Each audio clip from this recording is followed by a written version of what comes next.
Mga idol, tingnan nyo to. Ang lupit, oh. Oras share yan, mga idol. Tingnan nyo naman, oh.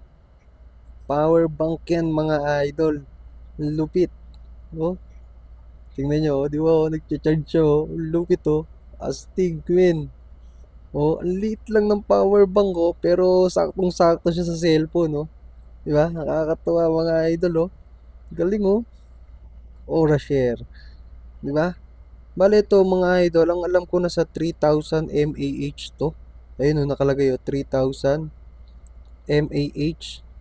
So, saktong-sakto na yan dito. No, kasi itong battery natin, itong cellphone na to, almost 5,000 mAh. So, kahit pa paano, mapu-full charge niya siguro mga 80%, no? 80% to 90% makukuha niyang ma-full charge gamit tong power bank na to. Ang galing, nakakatuwa to. Oh, alright, charging baby.